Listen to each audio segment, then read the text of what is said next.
नमस्कार, मैं जगभूषण शर्मा। इससे पहले कि हम आज के विषय पर आएँ, हम समझते हैं कि विश्व राजनीति का जो इतिहास है वो हमें कितना पीछे लेके जाता है।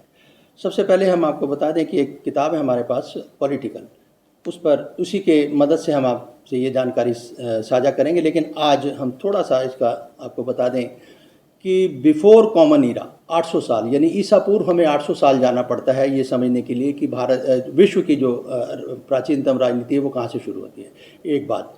दूसरा, फिर हम जब कॉमन ईरा में आते हैं तो 1515 तक आना पड़ता है। 750 साढ़े 700 साल का ये समय है, काल है।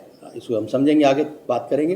तो ये हमने मोटा मोटी आपको बताया कि जो विश्व राजनीति, इसका इतिहास, इसकी पृष्ठभूमि हमें कहाँ लेके जाती है। दूसरा, जो भी शासक रहा हो कभी भी, चाहे वो राजतंत्र रहा हो, चाहे वो आगे प्रजातंत्र आया, फिर और भी सारे तंत्र, बहुत सारी इसमें कृषि और तंत्र आए हैं, उसको समझेंगे। तो इसी के बीच में जब संक्रमण क्यों होता है, यानी ट्रांजिशन पीरियड क्यों आता है, जब एक शासन प्रणाली से लोग दुखी हो जाते हैं और जो शासक वर्ग है वो उनकी अपेक्षाओं पे खरा नहीं उतरता, तो तब ये परिवर्तन होते हैं। तो इसी तरह प्रथम विश्व युद्ध के बाद, यानी 1914 से 1918 के बीच पहला युद्ध हुआ था। उसके बाद 1919 में इटली में जन्म लिया था फासीवाद ने, और उसके जन्मदाता थे बेनिटो मुसोलिनी। ठीक है जी। बेनिटो मुसोलिनी ने इटली में फासीवाद को जन्म दिया, और उन्होंने अपने से जो उनके पहले प्रधानमंत्री थे वहाँ के, वो मार्च ऑन रोम थे। उनके बाद ये मुसोलिनी बैठे। अब हम आज का जो विषय हमारे वीडियो का वो है फासीवाद। हमने फासीवाद को समझना, इससे पहले भी मैंने एक वीडियो बनाई थी, लेकिन ज़रूरी है हमें ये समझना कि जो शासक वर्ग है वो हमेशा ये चाहता है कि मैं किसी तरह से वर्चस्व रहूं, मेरी बात काटी ना जाए और मेरे आगे कोई बोले ना। तो इस सोच के साथ राजा हमेशा रूल करता है। अब बदलाव क्यों होते हैं? क्योंकि वहाँ जो इटली में एक दौर ऐसा आ गया कि वहाँ तत्कालीन शासन से लोग दुखी हो गए, यानी 1919 से पहले के जो वहाँ पे सत्ता थी उससे दुखी हो गए। तो मुसोलिनी साहब ने हरियाली दिखाई वहाँ के लोगों को, मैं आपके लिए बहुत बेहतर शासन लाऊंगा, ये करूँगा वो करूँगा, जैसे आमतौर पे होता है। तो लोगों ने यकीन किया, वहाँ पे नारा भी दे दिया कि प्रेसिडेंट लाइक यू या प्राइम मिनिस्टर लाइक यू, जो भी जैसा भी। तो इस तरह से वो नारे दिए गए। अब हमने समझना है फासीवाद को। मुसोलिनी पे कभी अलग से बात करेंगे, क्योंकि जन्मदाता फासीवाद का मुसोलिनी है, बेनिटो मुसोलिनी। अब ये है क्या, फासीवाद क्या है? ये तानाशाही और विचार, जो एक तो तानाशाही और राष्ट्रवादी विचारधारा को ये उसका समर्थक है फासीवाद। जो फासीवादी राजनीति है, यूं कहें फासीवादी राजनीति जो है वो तानाशाही और राष्ट्रवाद की समर्थक है, एक बात। लोकतंत्र की ये विरोधी होती है, और व्यक्ति की जो स्वतंत्रता है उसे ये उसकी दमनकारी, ये आप कह सकते हैं, ये जो फासीवादी राजनीति है उसकी दमनकारी है। व्यक्तिगत स्वतंत्रता के पक्ष में ये नहीं होती, एक बात। अच्छा, राज्य को सर्वोपरि मानते हैं, राष्ट्र को, यानी राष्ट्र को ये राज्य या राष्ट्र को जो सर्वोपरि मानते हैं, सबसे ऊंचे मानते हैं। और हिंसा और दमन को भी ये वैध मानते हैं। यानी व्यक्तिगत स्वतंत्रता के तो भले ही वो पक्षधर ना हो, लेकिन वैसे दूसरे पक्ष में अगर हम देखें तो फिर हिंसा और जो दमनकारी वो नीति है उसको ये उसके पक्षधर होती है जो फासीवादी राजनीति है। और फासीवाद में केवल एक नेता की ही पूजा की जाती है। ये इसके कुछ मैंने आपको जो इसकी विचारधारा के प्रमुख बिंदु हैं उस पर मैंने आपको बताया है। अब हम इसके जब उद्देश्य को समझना चाहते हैं तो पता ये चलता है कि फासीवाद का उद्देश्य एक शक्तिशाली राष्ट्र को या बनाना या उसका निर्माण करना होता है। ठीक है जी। और इसमें आपको ये एक और बता दें कि दूसरा, विपक्ष और असहमति को ये बर्दाश्त नहीं करती ये राजनीति जो है फासीवादी, ना तो विपक्ष को और ना असहमति को, उसको कुचलना चाहती है। तीसरा, इसका जो उद्देश्य है वो सेना, परंपरा और नस्ल की श्रेष्ठता को ये बढ़ावा दे। ये तीन उद्देश्य को लेकर ये चलती है। और इसके बाद जो आप जानते हैं कि जर्मन में एडोल्फ हिटलर ने भी इसी वाद को अपनाया था और उन्होंने यहूदियों के साथ क्या किया था ये सब जानते हैं। वो अलग से चैप्टर है, हम बात करते हैं, क्योंकि आज का जो टॉपिक है वो हमारा फांसीवाद से ही संबंधित है। अब इसमें एक चैप्टर आता है जिस बुक का मैं आपके साथ मेरे पास है, हाउ फासिज्म वर्क्स। ठीक है जी, इसमें एक एंटी इंटेलेक्चुअल एक चैप्टर आता है, तो हम उस पर आते हैं कि एंटी इंटेलेक्चुअल चैप्टर में क्या कहा गया है।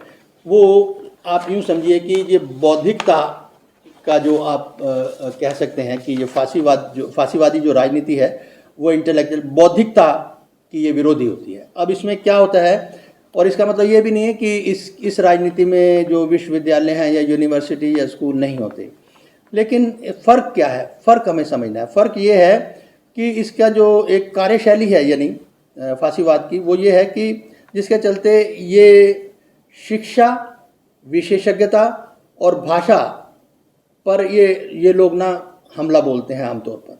ठीक है, और हर संभव प्रयास से इनके महत्व को कम किया जाता है। किसके? शिक्षा के, विशेषज्ञता के और भाषा के।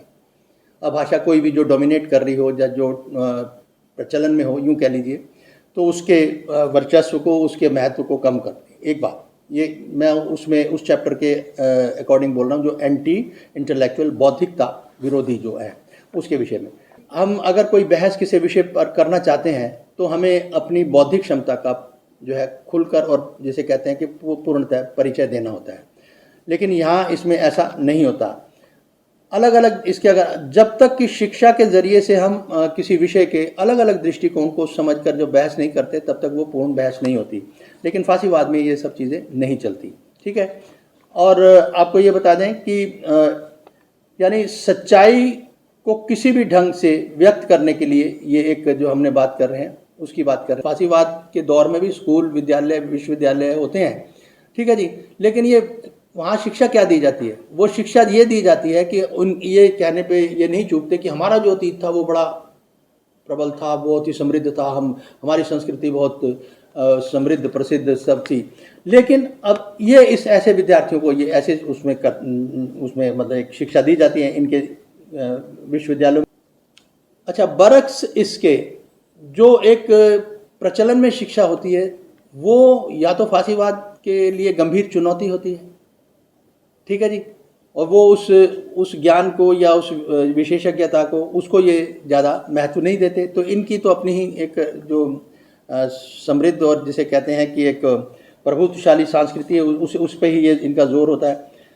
फिर मिथिकल जो एक नेशन को एक मजबूत स्तंभ ये बनाना चाहती है। यानी जो इनका राष्ट्र का भी एक महत्व है वो यही है कि अतीत में जो हमारी माइथोलॉजी वगैरह में दिया जाता है उसी तरह के राष्ट्र को ये संपन्न और प्रभुत्व ये फांसीवादी जो राजनीति है उसको मानती है। मोटे तौर पे आप ये मानते हैं। ठीक है जी, तो अब ऐसे में जो प्रचलित शिक्षा है, ठीक है जी, प्रोग्रेसिव जो एजुकेशन सिस्टम है, उनका और इनका टकराव हमेशा रहता ही रहता है। चलिए अब हम समझते हैं कि अगर अब ये तो हमने आपको दे दिया संक्षिप्त रूप में फांसीवाद के बारे में मोटा मोटी जानकारी।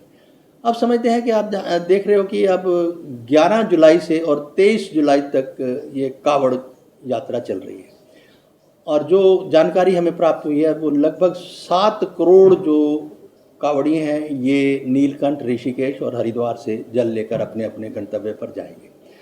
अब सबसे बड़ा इनका जो एक दुखद पहलू है आज सड़कों पर, जो अभी से ही पहले दिन से ही जो सामने आ गया, वो है इनकी हिंसक प्रवृत्ति। हर एक की तो नहीं है, लेकिन कुछ ऐसे हैं जो युवा कावड़िए हैं कह लो, जो या श्रद्धालु कह लो, इनमें ऐसी प्रवृत्ति और ऐसा एक पाया गया है कि देखने को मिलता है कि बहुत जल्द ये जिसे कहते हैं संयम खो देते हैं। तो उसकी आप कुछ तस्वीरें देखोगे। हालांकि इस बार पुलिस ने कुछ कार्रवाई करने की कोशिश तो की है, अब वो कितनी कारगर साबित होती है ये वक्त बताएगा। लेकिन अब सवाल ये है कि जब भी कोई आदमी कहीं तीर्थ यात्रा पे जाता है, उस परमपिता परमात्मा को मानता है या जो भी उनका एक अपना आराध्य देव है, तो उसमें तो एक श्रद्धा होनी चाहिए, दया होनी चाहिए और संयम होना चाहिए। अब सवाल ये है कि जब हम कावड़ यात्रा को देखते हैं तो ये संयम क्यों खो देते हैं? ये एक सामाजिक सवाल है, राजनीतिक तो है ही है।